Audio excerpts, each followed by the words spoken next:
Hi friends, welcome to பிஜிஸ் kitchen. இன்றைக்கி என்னோடய evening to night routine வில்லாக் தான் பார்க்க போகிறீங்க. வாங்க வீடியோக்குள்ளே போகலாம். இன்றைக்கி பிரஜினோட பெரியப்பா பெரியம்மா வர்றதுனால நைட்டு டின்னர் ஸ்பெஷலாக செய்யலான்ட்டு சிக்கன் பிரியாணி, சிக்கன் 65, கேசரி எல்லாம் செஞ்சிட்ருக்கேன். ஈவினிங் ஃப்ளைட்றதுனால நைட்டு ஒரு 10 o'clock ஆகும் அவங்க வர்றதுக்காக. அதனால் அவசரமாக எல்லாமே செஞ்சிட்ருக்கேன். ஈவினிங் 5:30க்கு மேலே எல்லாம் ஸ்டார்ட் பண்ணேன். அதை தான் ஷேர் பண்ணியிருக்கேன். வாங்க வீடியோக்குள்ளே போகலாம். ஈவினிங் 5:30 ஆகுது. சிக்கன் எல்லாம் க்ளீன் பண்ணி வாஷ் பண்ணி வச்சுருக்கேன். ஈவினிங் ஸ்நாக்ஸ்க்கு சுண்டல் செஞ்சுருந்தேன். பசங்களுக்கு பால் காய்ச்சி கொடுத்துலான்ட்டு பால் காய்ச்சிட்ருக்கேன். இந்த பக்கம் வந்து தயிர் வர ஊற்றி வைக்கிறதுக்காக பால் காய்ச்சி வச்சுருக்கேன். பால் நல்லா காய்ஞ்சிருச்சு. ஃப்ளேம் ஆஃப் பண்ணிடலாம். அப்படியே பசங்களுக்கு பால் ஆற்றி கொடுத்துட்டு எங்களுக்கு காஃபி போட்டு குடித்தாச்சு. நெக்ஸ்ட்டு சிக்கன் பிரியாணி செய்கிறதுக்கு இஞ்சி பூண்டு பேஸ்ட் ரெடி பண்ணிக்கலாம். அப்படியே சைடாக பாத்திரம்லாம் வாஷ் பண்ணி வச்சுட்டேன். இஞ்சி பூண்டு பேஸ்ட் ரெடி ஆகிடுச்சு. சிக்கன் 65க்கு மசாலாலாம் ரெடி பண்ணிடலான்ட்டு சிக்கனை இந்த மாதிரி சின்ன சின்னதாக கட் பண்ணி வச்சுருக்கேன். போன்லெஸ் சிக்கன் தான் எடுத்திருக்கேன். சிக்கனெல்லாம் இந்த மாதிரி கட் பண்ணி எடுத்துக்கோங்க. அதில் 1/2 ஸ்பூன் இஞ்சி பூண்டு பேஸ்ட் சேர்த்துக்கலாம். நான் 1/2 kg சிக்கன் எடுத்திருக்கேன். 1/2 kg சிக்கனுக்கு 1/2 ஸ்பூன் இஞ்சி பூண்டு பேஸ்ட், 1/2 ஸ்பூன் மஞ்சள்தூள், அப்புறம் ஒரு பேக்கெட் எவரெஸ்ட் சிக்கன் மசாலா சேர்த்துக்கிறேன். இந்த சிக்கன் மசாலா நல்லா டேஸ்ட்டாக இருக்குது. இது செகண்ட் டைம் ட்ரை பண்ணுறேன். சிக்கனுக்கு தேவையான உப்பு சேர்த்துக்கலாம். உப்பு சேர்த்துட்டதுக்கப்புறம் இதில் ஒரு 2 ஸ்பூன் தயிர் சேர்த்துக்கலாம். தயிர் சேர்க்குறதுனால சிக்கன் நல்லா சாஃப்டாக இருக்கும். 2 ஸ்பூன் கார்ன்ஃப்ளவர் சேர்த்துக்கலாம். கார்ன்ஃப்ளவர் சேர்த்துட்டு கூட நல்லா மிக்ஸ் பண்ணி விட்டுக்கோங்க. இது நல்லா மிக்ஸ் பண்ணிட்டோடனே ட்ரையாக இருக்கும். கொஞ்சமாக தண்ணி சேர்த்து மிக்ஸ் பண்ணிக்கோங்க. நான் கொஞ்சமாக ஃபுட் கலர் சேர்த்துட்டு நல்லா மிக்ஸ் பண்ணி எடுத்துக்கிட்டேன். பாருங்கள், இந்த அளவுக்கு மிக்ஸ் பண்ணி வச்சுட்டேன். ட்ரையாக இருந்ததுன்னா கொஞ்சமாக தண்ணி சேர்த்துட்டு இந்த அளவுக்கு மிக்ஸ் பண்ணி வச்சுக்கோங்க. இது ஒரு 2 மணி நேரம் அப்படியே ஊறட்டும். சிக்கன் பிரியாணி ரெடி பண்ணிடலாம். சிக்கன் பிரியாணி செய்கிறதுக்கு நான் 2 அளவுக்கு பிரியாணி ரைஸ் எடுத்திருக்கேன். அரிசி நல்லா க்ளீன் பண்ணி வச்சுருக்கேன். நெக்ஸ்ட் பிரியாணி செய்ய ஸ்டார்ட் பண்ணிடலாம். 2 பச்சை மிளகாவை இந்த மாதிரி நீட்டாக கட் பண்ணிக்கோங்க.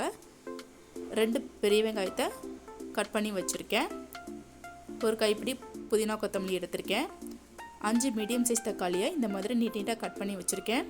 வெங்காயம் தக்காளி ரெண்டுமே இந்த மாதிரி நீட்டாக கட் பண்ணி எடுத்துக்கணும். நான் 1 ஸ்பூன் சோம்பு எடுத்திருக்கேன். 2 ஏலக்காய், கிராம்பு, பட்டை, பிரியாணி இலை எடுத்திருக்கேன். பிரியாணி செய்கிறதுக்கு எல்லாம் ரெடி பண்ணி வச்சுட்டேன். சிக்கனும் 1/2 kg எடுத்திருக்கேன். ரைஸ் வந்து 2 அளவுக்கு எடுத்திருக்கேன். இது 1 கிலோவுக்கு கொஞ்சம் கம்மி. சிக்கன் பிரியாணி இந்த பெரிய கடாயில் தான் செய்ய போகிறேன். இதில் நான் 2 வாட்டிக்கிட்ட செஞ்சுருக்கேன். சூப்பராக வந்திருந்தது. கடாயில் தேவையான எண்ணெய் சேர்த்துக்கோங்க. எண்ணெய் நல்லா காய்ஞ்சிட்டு அப்புறம் எடுத்து வச்சுருக்க பட்டை, கிராம்பு, சோம்பு, ஏலக்காய், பிரியாணி இலை சேர்த்துக்கலாம். இது நல்லா பொரிஞ்சிட்டதுக்கப்புறம் நீட்டாக கட் பண்ணி வச்சுருக்க பெரிய வெங்காயத்தை சேர்த்துக்கோங்க. நான் 2 பெரிய வெங்காயத்தை கட் பண்ணி வச்சுருக்கதா சேர்த்துக்கிறேன். 1/2 கிலோ சிக்கன் எடுத்திருக்கேன். 3/4 கிலோ அரிசி எடுத்திருக்கேன். ஹை ஃப்ளேமில் வச்சுட்டு வெங்காயத்தை நல்லா பொன்னிறம் வர வரைக்கும் வதக்கி எடுத்துக்க போகிறேன். நான் பெரிய பாத்திரமாக எடுத்துருக்கிறதுனால ஹை ஃப்ளேமில் வச்சுட்டு நல்லா வதக்கிட்டுருக்கேன்.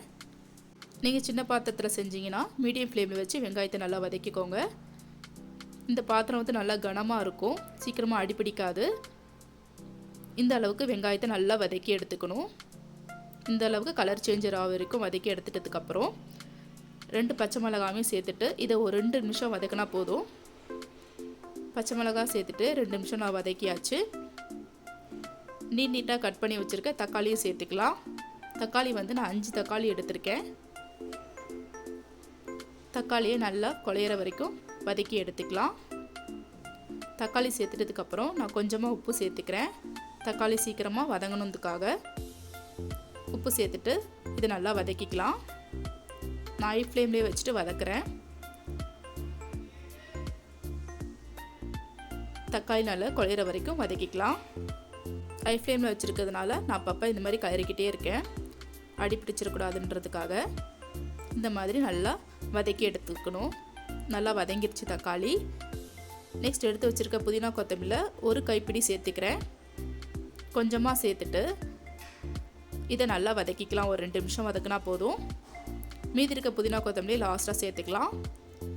நல்லா வதக்கிட்டதுக்கப்புறம் க்ளீன் பண்ணி வாஷ் பண்ணி வச்சுருக்க சிக்கனை சேர்த்துக்கலாம். சிக்கனில் தண்ணி எதுவும் இல்லாமல் சேர்த்துக்கோங்க. சிக்கனை எல்லாத்தையும் சேர்த்துட்டு அதில் 1/2 ஸ்பூன் மஞ்சள்தூள் சேர்த்துக்கிறேன்.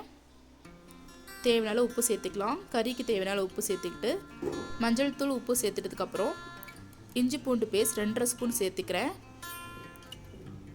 2.5 ஸ்பூன் இஞ்சி பூண்டு பேஸ்ட் சேர்த்துட்டதுக்கப்புறம் இதை நல்லா பச்சை ஸ்மெல் போகிற வரைக்கும் ஒரு 5 நிமிஷம் நல்லா வதக்கிக்கலாம். மீடியம் ஃப்ளேமில் வச்சுட்டு இதை நல்லா வதக்கிக்கோங்க. எண்ணெய் கொஞ்சம் அதிகமாக சேர்த்துக்கோங்க, அப்போ தான் அடி பிடிக்காது. பாருங்கள், அடி பிடிக்கலை. இந்த அளவுக்கு நல்லா வதக்கிட்டதுக்கப்புறம் சிக்கன் ஒரு 5 நிமிஷம் அப்படியே வேகட்டும். அப்பப்போ இந்த மாதிரி கிளறி விட்டுக்கோங்க, அப்போ தான் சிக்கன் ஈவனாக நல்லா வேகும். 5 நிமிஷத்துக்கு அப்புறம் தேவையான அளவு மிளகாய்த்தூள் சேர்த்துக்கோங்க. நான் 2 ஸ்பூன் மிளகாய்த்தூள் சேர்த்துக்கிறேன். உங்களுக்கு காரம் எவ்வளோ வேணுமோ அந்த அளவுக்கு சேர்த்துக்கோங்க.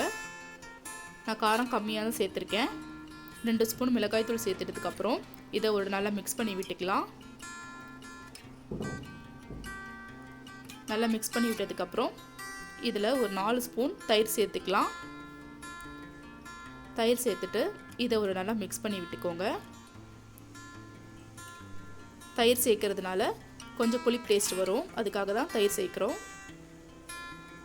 தயிர் சேர்த்துட்டு நல்லா மிக்ஸ் பண்ணி விட்டுக்கலாம். 10 நிமிஷம் மூடி போட்டு வச்சிடலாம். சிக்கன் நல்லா வெந்து மசாலா நல்லா சேரணும். அரிசியை நல்லா வாஷ் பண்ணி வச்சுட்டேன். சைடில் முட்டையை வேக வச்சுருக்கேன். 10 நிமிஷம் ஆயிடுச்சு. ஓப்பன் பண்ணி பார்க்கலாம். சிக்கனை சேர்த்துட்ட உடனே அரிசியை நல்லா வாஷ் பண்ணிவிட்டு ஒரு 10 நிமிஷம் ஊற வச்சா போதும். அரிசி ரொம்ப நேரம் ஊறணும்னு அவசியம் இல்லை. மிளகாய்த்தூள் சேர்த்த உடனே தண்ணி சேர்த்துடக்கூடாது. ஒரு 10 நிமிஷம் நல்லா இந்த மாதிரி வதக்கி விட்டுறணும். அப்போ தான் சிக்கனில் மசாலா நல்லா சேரும்.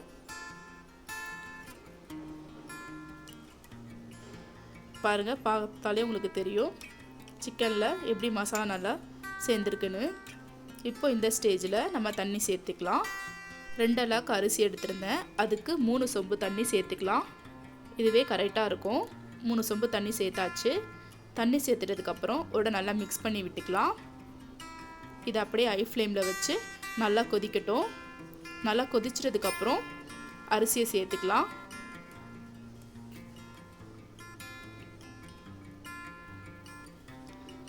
உப்பு கரெக்டாக இருக்கான்னு செக் பண்ணி சேர்த்துக்கோங்க.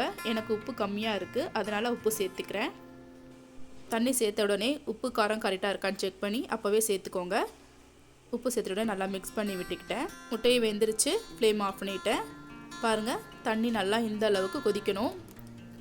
தண்ணி நல்லா கொதிக்கும் போது எண்ணெய்லாம் நல்லா பிரிஞ்சு வரும். இந்த ஸ்டேஜில் அரிசியை சேர்த்துடலாம். அரிசியில் சுத்தமாக தண்ணி நல்லா வடிகட்டிட்டு சேர்க்கணும். பாருங்கள், இந்த அளவுக்கு ட்ரையாக இருக்கும் போது அரிசியை சேர்க்கணும். அரிசியை ஒரே டைமில் சேர்த்துடக்கூடாது, அப்படியே பரப்பி விட்டு சேர்த்துக்கோங்க.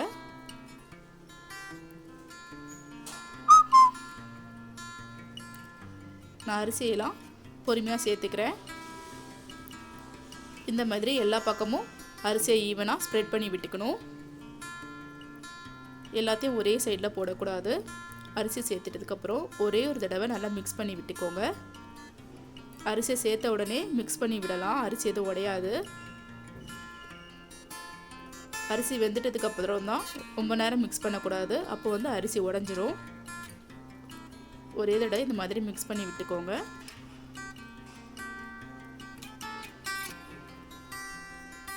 நல்லா மிக்ஸ் பண்ணி விட்டுக்கிட்டேன். இதை மீடியம் ஃப்ளேம் வச்சுட்டு ஒரு 10 நிமிஷம் நல்லா வேக வச்சிடலாம். இந்த ஸ்டேஜில் நான் மூடி போட்டு வைக்க போகிறேன். ஒரு 10 நிமிஷம் மீடியம் ஃப்ளேமில் வச்சு நல்லா வேக வச்சாச்சு. இப்போ ஓப்பன் பண்ணி பார்க்குறேன் 10 நிமிஷத்துக்கு அப்புறம். அரிசி ஆஃப் குக் ஆகிடுச்சு. பார்த்தாலே உங்களுக்கு டிஃப்ரென்ஸ் தெரியும். அடியில் இன்னும் கொஞ்சம் தண்ணி இருக்குது.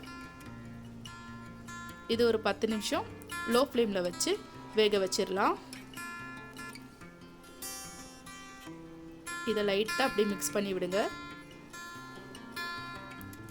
நான் ஒரு பக்கம் தான் லைட்டாக மிக்ஸ் பண்ணி விட்டுருக்கேன்.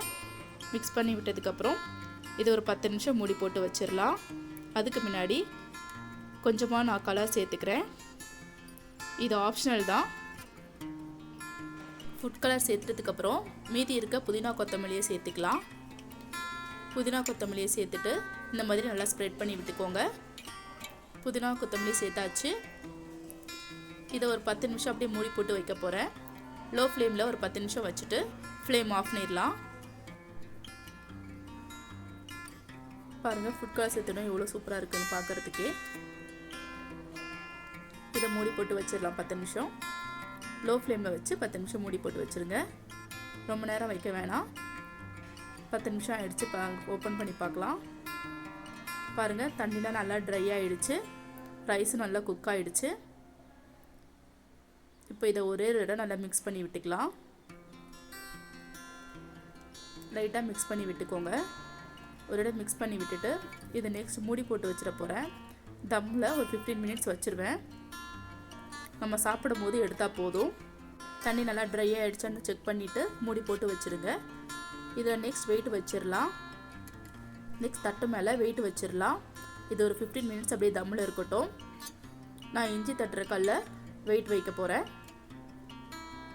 வெயிட் வச்சிட்டதுக்கப்புறம் ஓப்பன் பண்ணி பார்க்கக்கூடாது. 15 மினிட்ஸ்க்கு அப்புறம் ஓப்பன் பண்ணி பார்க்கலாம். 15 மினிட்ஸ் ஆகிடுச்சு. இப்போ நான் ஓப்பன் பண்ணி பார்க்குறேன். இந்த மாதிரி தம்மில் வைக்கும் போது உங்களுக்கு ரைஸ் நல்லா ஈவனாக குக் ஆகி பார்க்குறதுக்கு ரொம்ப சூப்பராக இருக்கும். சாப்பிட்றதுக்கும் ரொம்ப டேஸ்ட்டாகவும் இருக்கும். பாருங்கள் எவ்வளோ சூப்பராக வந்திருக்குன்னு. அப்படி கடை பிரியாணி மாதிரியே இருக்கும் பார்க்குறதுக்கு. லாஸ்ட்டாக நான் 2 ஸ்பூன் நெய் சேர்த்துக்கிறேன். நெய் சேர்த்துட்டதுக்கப்புறம் ஒரு தடவை நல்லா மிக்ஸ் பண்ணி விட்டுக்கலாம். அவ்வளோதான், சூப்பரான சிக்கன் பிரியாணி ரெடி ஆகிடுச்சு. பாருங்கள், வீட்டில் எவ்வளோ சூப்பராக செஞ்சுட்டோன்னு. நீங்களும் இந்த மாதிரி செஞ்சு ட்ரை பண்ணி பாருங்கள். பாருங்கள், சிக்கன் பிரியாணி எவ்வளோ சூப்பராக வந்திருக்குன்னு. நல்லா கலரி காமிக்கிறேன். பாருங்கள், ரைஸ் உடையாமல் எவ்வளோ உதிரி உதிரியாக வந்திருக்குன்னு. பிரியாணி செய்கிறதுக்கு சின்ன சின்ன டிப்ஸ் தான் இருக்குது. அதை நீங்கள் ஃபாலோ பண்ணிங்களா சூப்பராக வந்துடும். ரைஸை ரொம்ப நேரம் ஊற வைக்க வேணாம். ஒரு 10லேருந்து 15 நிமிஷம் ஊற வச்சு பிரியாணி செஞ்சாலே போதும், சூப்பராக வரும். வெங்காயத்தை நல்லா வதக்கும் போது நல்லா பொன்னிறம் வர வரைக்கும் வதக்கிக்கோங்க. அப்போ தான் பிரியாணி வந்து நல்லா டேஸ்ட்டாக இருக்கும். பிரியாணி ரெடி ஆகிடுச்சு. நெக்ஸ்ட்டு சிக்கன் 65 ரெடி பண்ணிடலாம். ஏன்னா நல்லா காஞ்சிருச்சு. சிக்கனை இப்போ ஒன்று ஒன்றா சேர்த்துக்கலாம். மீடியம் ஃப்ளேமில் வச்சு நல்லா பொரித்து எடுத்துக்கலாம். சிக்கன் ஒரு 2 ஹவர்ஸ் கிட்ட ஊறினதுனால சிக்கன் ரொம்ப சூப்பராக சாஃப்டாக வந்திருந்தது. டேஸ்ட்டும் செம்மையாக இருந்தது. மசாலா நல்லா ஊறி இருந்தது சிக்கனில். இது ஒரு பக்கம் ஃப்ரை ஆகிடுச்சு. இது இன்னொரு பக்கம் திருப்பி போட்டுக்கிறேன். இதே மாதிரி மீதி இருக்க சிக்கனையும் ஃப்ரை பண்ணி எடுத்துக்கலாம். சிக்கன் 65 ரெடி ஆகிடுச்சு. இது ஒரு பிளேட்டில் எடுத்து வச்சுக்கலாம். சிக்கன் பிரியாணி, சிக்கன் 65, முட்டை எல்லாம் ரெடி ஆகிடுச்சு. நெக்ஸ்ட் ஸ்வீட் இல்லாமல் எப்படி, அதான் ஸ்வீட் ரெடி பண்ணிகிட்ருக்கேன். ரவா கேசரி செய்ய போகிறேன். ரவையை ஒரு 5 நிமிஷம் நல்லா வறுத்து எடுத்துட்டேன். அதுக்கப்புறம் நெய்யில் முந்திரி திராட்சையை வறுத்து எடுத்துகிட்ருக்கேன். முந்திரி திராட்சை நல்லா மீடியம் ஃப்ளேமில் வச்சு நல்லா செவக்க வறுத்து எடுத்துக்கோங்க. எல்லாமே நான் வேக வேகமாக செஞ்சிட்ருக்கேன், டைம் ஆகிடுச்சுன்றதுனால. இந்த அளவுக்கு வறுத்துட்டதுக்கப்புறம் பிளேட்டில் மாற்றிக்கிறேன். பிளேட்டில் மாற்றியாச்சு. நான் கேசரி ரொம்ப செய்யலை, கொஞ்சமாக தான் செஞ்சேன். 1 கிளாஸ் ரவை தான் வறுத்து பிளேட்டில் மாற்றிட்டதுக்கப்புறம் முந்திரி திராட்சையை வறுத்து எடுத்துக்கிட்டேன். நெக்ஸ்ட் அதே கடாயில் ஒரு சொம்பு தண்ணி சேர்த்துக்கலாம். தண்ணி அதிகமாக சேர்த்துக்கோங்க. தண்ணி நல்லா கொதிச்சதுக்கப்புறம் 1 கிளாஸ் சர்க்கரை சேர்த்துக்கிறேன். சர்க்கரை சேர்த்துட்டதுக்கப்புறம் 2 ஏலக்காவை தட்டி சேர்த்துக்கலாம். சேர்த்துட்டதுக்கப்புறம் ஒரு நல்லா மிக்ஸ் பண்ணி விட்டுக்கோங்க. நெக்ஸ்ட் இதில் எல்லோ கலர் ஃபுட் கலர் சேர்த்துக்க போகிறேன். ஃபுட் கலரும் சேர்த்துட்டு நல்லா மிக்ஸ் பண்ணி விட்டுக்கலாம். கொஞ்சமாக குங்குமப்பூ சேர்த்துக்கலாம். குங்குமப்பூ சேர்த்துட்டு இதோட நல்லா மிக்ஸ் பண்ணிட்டதுக்கப்புறம் வறுத்து வச்சுருக்க ரவையை சேர்த்துட்டு நல்லா கிளறி விட்டுக்கோங்க. நான் தண்ணி அதிகமாக சேர்த்துருக்கறதுனால கட்டி எதுவும் இல்லை பாருங்கள், சூப்பராக வந்திருந்தது. தண்ணி எப்போவுமே அதிகமாக சேர்த்துக்கோங்க. லாஸ்ட்டாக வறுத்து வச்சுருக்க முந்திரி திராட்சையும் சேர்த்துட்டு தண்ணி நல்லா வற்றுற வரைக்கும் நல்லா மிக்ஸ் பண்ணி விட்டுக்கலாம். ரவை எவ்வளோ எடுக்கிறீங்களோ அதே அளவுக்கு சர்க்கரை சேர்த்துக்கோங்க. இந்த ஸ்டேஜில் நெய் சேர்த்துக்கலாம். நெய் உங்களுக்கு எவ்வளோ வேணுமோ அந்த அளவுக்கு சேர்த்துக்கோங்க. நான் 2 ஸ்பூன் நெய் சேர்த்துட்டு நல்லா மிக்ஸ் பண்ணி விட்டுக்கிறேன். பாருங்கள், மிக்ஸ் பண்ணும்போதே எவ்வளோ சூப்பராக இருக்குன்னு பார்க்குறதுக்கு. எப்போவுமே நம்ம ஆரஞ்சு கலரில் தான் செய்வோம், டிஃப்ரெண்ட்டாக இருக்கட்டுமே எல்லோ கலரில் செஞ்சுருக்கேன் இன்றைக்கி. தண்ணி அளவு அதிகமாக இருக்கணும், அப்போ தான் கேசரி வந்து இந்த அளவுக்கு சூப்பராக வரும். கேசரி சூப்பராக ரெடி ஆகிடுச்சு. ஒரு நல்லா மிக்ஸ் பண்ணி விட்டுட்டு ஃப்ளேம் ஆஃப் பண்ணிடலாம். சுவையான ரவா கேசரி ரெடி ஆகிடுச்சு. ஃபைனலாக எல்லாம் ரெடி பண்ணிட்டேன். என்னோடய ஈவினிங் டு நைட் ரொட்டீன் உங்களுக்கு பிடிச்சிருக்கோன்னு நம்புகிறேன். சண்டே நல்லா ஸ்பெஷலாக செஞ்சுருந்தோம். அவங்க பெரியப்பா பெரியம்மாவும் வந்திருந்தனால ஸ்பெஷல் டின்னர் ரெடி ஆகிடுச்சு. எல்லோரும் சாப்பிட்டுட்ருக்கோம். ரஜினிக்கு ரொம்ப ஹாப்பி ஆகிடுச்சு பெரியப்பா பெரியம்மா வந்ததுனால. யாருக்கெல்லாம் இந்த சண்டே ரொம்ப ஹாப்பியாக போச்சுன்னு கமெண்ட் பாக்ஸில் கமெண்ட் பண்ணுங்கள். இது மார்னிங் எடுத்த வீடியோ. தயிர் உர ஊற்றி வச்சுருந்தால தயிர் சூப்பராக வந்திருந்தது, அதை காமிக்கலான்னு தான் வீடியோ எடுத்திருந்தேன். பாருங்கள் இவ்வளோ சூப்பராக வந்திருக்குன்னு. நான் தயிர் வந்து வீட்டிலே தான் உர ஊற்றி செய்கிறது. நெக்ஸ்ட் வீடியோவில் தயிர் எப்படி வீட்டில் ரெடி பண்ணுறதுன்னு ஃபுல் வீடியோ போடுறேன். இந்த வீடியோ பிடிச்சிருக்குன்னு நம்புகிறேன். இந்த வீடியோ பிடிச்சிருந்தா என் சேனலை லைக் பண்ணுங்கள், ஷேர் பண்ணுங்கள், கமெண்ட் பண்ணுங்கள். மறக்காமல் பிஜேஸ் கிச்சனுக்கு சப்போர்ட் பண்ணுங்கள். என் சேனலை சப்ஸ்கிரைப் பண்ணிவிட்டு பக்கத்தில் இருக்க பெல் ஐக்கனை கிளிக் பண்ணிக்கோங்க. அப்போ தான் நான் போடுற வீடியோஸில் நோட்டிஃபிகேஷனாக வரும். தேங்க்ஸ் ஃபார் வாட்சிங்.